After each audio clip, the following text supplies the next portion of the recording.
Hi,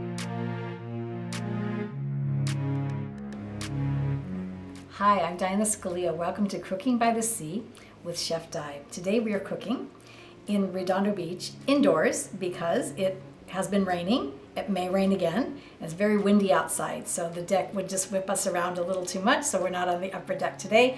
We're in my lovely neighbor Rhonda's home. It has a view of the ocean behind me. So maybe some of you remember Bailey Blake from our doggy cookie video. So we're at Blake's house today, so maybe Blake will come by and say hi later. Meanwhile, we have a splendid recipe for you today. This is a recipe that I consider one of my family's most precious heirlooms. My grandmother, my father's mother, whom we called Nana, made a Sicilian rice dressing for our turkey every Thanksgiving and actually Christmas also. It was my father's favorite food in the world. My father liked holidays, I think, just because he got to have this dish, never mind the rest of the holiday. But he did really, really love and appreciate this dressing, and so have all of us. So my Nana taught it to my mom, who taught it to my sisters and I, we've taught it now to my niece and nephew, and then I have some more family that I'm going to teach it to as well. I only started making it a few years ago myself. I made it for clients when I prepared their Thanksgiving side dishes as a favor to them, because that way all they had to do on Thanksgiving was roast the turkey and everything was ready. I made this for a client and we started taste. I said to him, do you want to taste it? So we started tasting it and tasting it some more and some more and some more. And I said, we have to put a lid on this, literally, and put it away. There won't be any left for tomorrow. So it's incredibly delicious. It's quite addictive. I make it every November from then on. I make it just for myself and don't sometimes even share it with anybody. I made it at the Spanish Bar in November. It was a November special, and I would cook it, prepare it in the pan. I would fry it kind of like Italian fried rice, and then put a fried egg on top, and people really loved that. So let me show you how to prepare this very delicious dish. There's only a few ingredients too. It's very, very special. So the love that gets infused in it from the preparer is very important. Hold on just a moment. We have a very large bowl that we're going to mix everything in. This was really interesting to see my mom make this when Nana didn't make it anymore. My mom started making it. That was the first time I saw it actually made in person. And it was very interesting to me. I never quite saw a recipe prepared this way. So we have a large bowl to begin with, large empty bowl. We have parboiled long grain white rice. Now, the recipe, that the link is provided in the comments. The recipe calls for 2 pounds of parboiled cooked rice, which I'm going to talk about in a moment. You can make more or less of this recipe any way that you'd like. Today I'm just going to show you like a portion of how to make it without making the full-on recipe, because it's a lot. It actually serves about 16 people, or 3 or 4 depending how hungry they are. And the way you parboil rice is you have a stock pot filled about 3/4 full with water, bring it to a full rolling boil, add your rice, and cook it only for about 5 minutes, and then drain it. And that's what parboiled rice is. You want the rice to be partially cooked, not fully cooked, but not raw either when you go to make this. So here is the parboiled rice. I also have finely chopped celery, fresh celery, and onion. I use red onion because it's my favorite. I think the recipe actually, Nana and my mom probably actually used white onion or a brown onion. So chopped onion, chopped celery, lots and lots and lots of this, very important.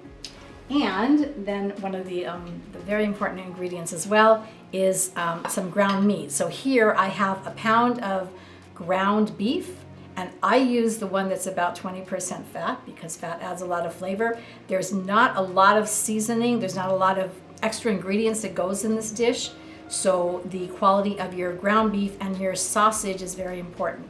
Now, the sausage, it calls for a pound of sausage as well, ground sausage. And my family likes to use breakfast sausage because that's what Nana used. So in the US, Jimmy Dean or Farmer John are the two most famous brands of that, or sometimes the butcher will make it at this time of year. This is November. They'll make bulk sausage for you special because a lot of people use it in stuffings for turkey. So I personally use Italian sausage.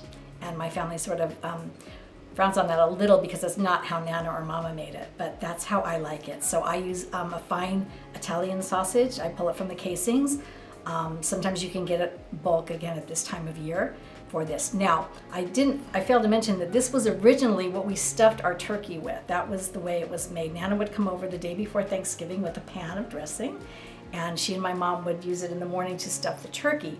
Nowadays, people don't really stuff turkeys anymore. If you want to do that, that's what, by the way, gave it amazing flavor, is to stuff it in the turkey. However, since people don't really do that so much anymore, we use it mostly as a side dish. If you wanted to do that, I say in the recipe that my mom would create a cheesecloth bag of stuffing, put that in the turkey, and then that would be delicious the next day with a lot of that turkey essence. So you can do it either way. We now usually just serve it as a casserole at Thanksgiving. So let me tell you how this is done. So I'm going to take a spatula. I'm going to take some of the white rice, maybe all the white rice. You want to use a great big large bowl for this. The larger the better. I'll just go ahead and use it all here. And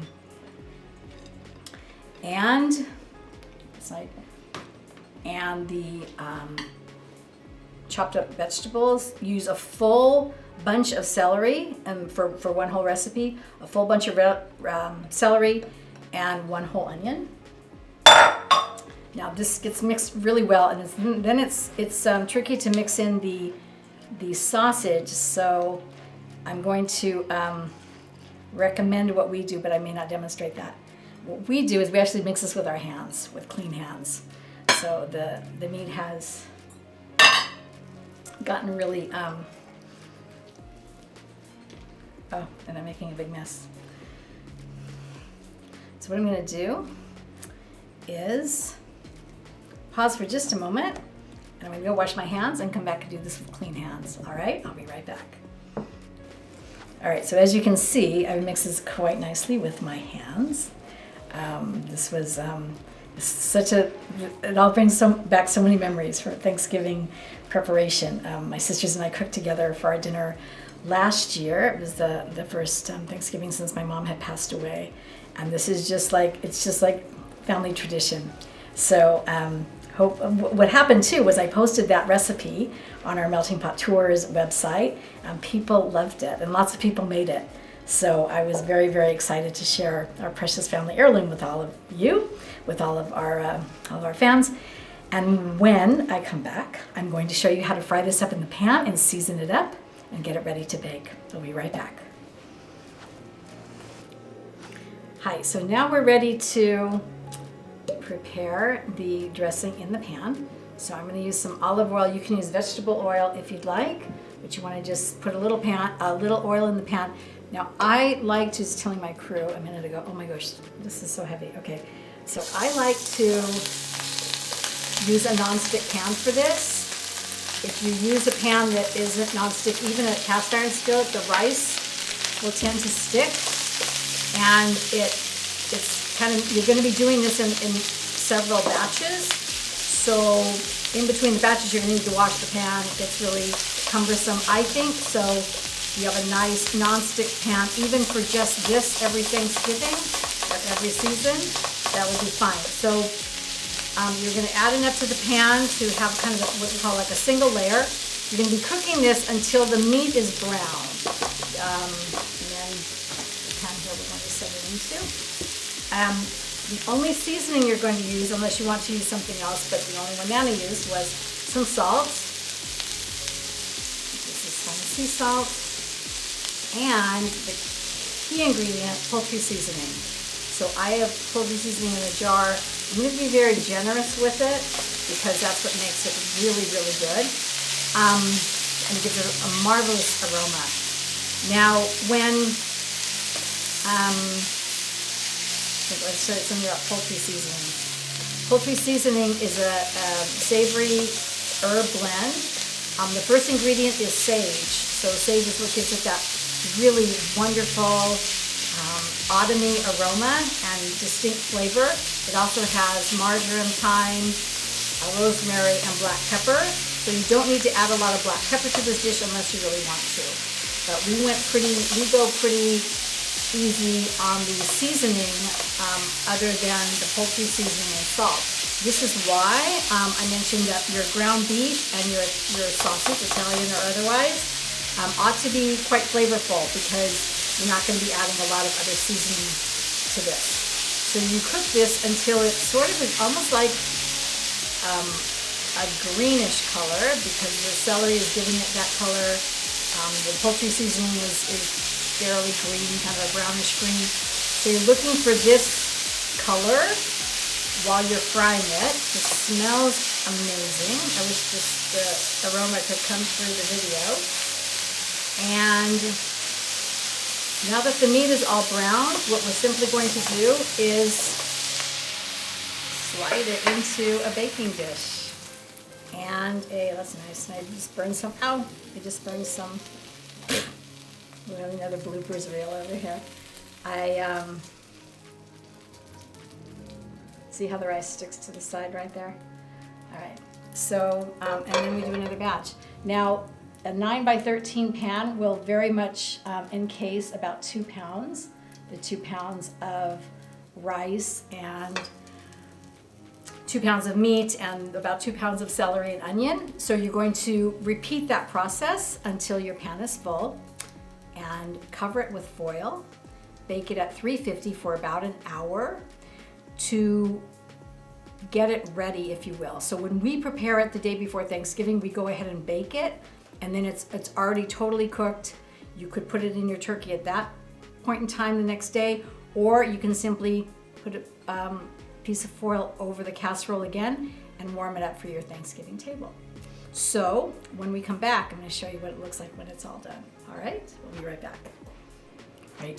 Hi, so listen, this one, I was just telling my guys, I made the other day.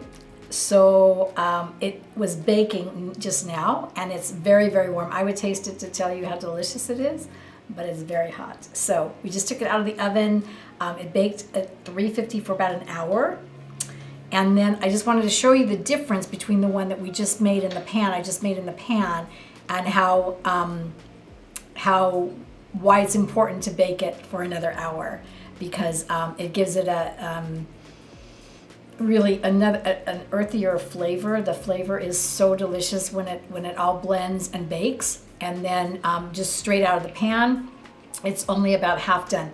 Plus, remember, the rice was only partially cooked to begin. It's only a little more cooked now, and it's very cooked after you bake it for an hour. So that's just what I want you to know about how important it is to bake it.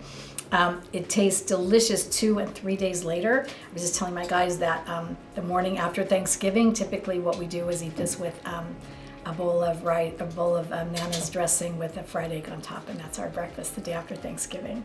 So it's a family favorite. It gives me great pride and joy to share this recipe with you. I hope that you'll try it for your own family, and please let me know how you like it.